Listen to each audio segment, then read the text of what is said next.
वफाकी दारुल हुकूमत इस्लामाबाद के इलाके तरलई कलां की एक इमाम बारगाह में जुमा के रोज़ दहशतगर्दी का एक इंतहाई अफसोसनाक वाक़या पेश आया। इस अफसोसनाक वाक़े के फ़ौरन बाद हुकूमत के एंड पे कुछ ऐसी चीज़ें सामने आईं जिन्होंने इस वाक़े के मुतल्लिक मुख्तलिफ शुकूक व शुबहात को जन्म दिया। डिप्टी कमिश्नर इस्लामाबाद इरफान मेमन ने वाक़े के फ़ौरन बाद जो है अपने ट्विटर अकाउंट पर लोगों की आगाही के लिए मुख्तलिफ ट्वीट्स किए जिसमें वो लोगों को अपडेट करते रहे वाक़े की ताज़ा तरीन सूरत हाल से। उन्होंने अपने एक ट्वीट में सबसे पहले इस अफसोसनाक वाक़े में जान की बाजी हारने वालों की तादाद 15 बताई। उसके बाद एक और ट्वीट में उन्होंने ये तादाद 31 बताई।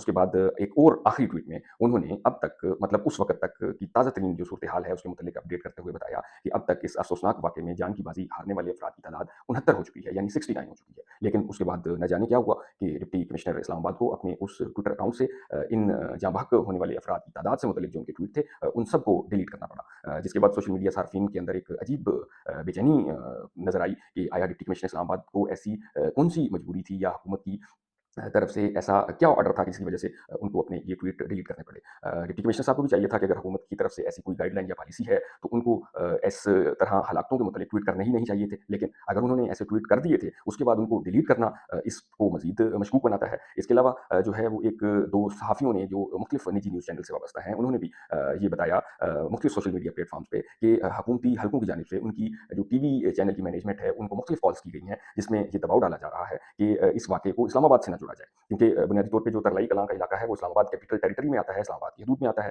लिहाज़ा चैनल्स ने शुरू में इस वाक़े को इस्लामाबाद के नवाही इलाके के तौर पे पेश किया, लेकिन हुकूमत की जानिब से फिर मुख्तलिफ कॉल्स की गईं।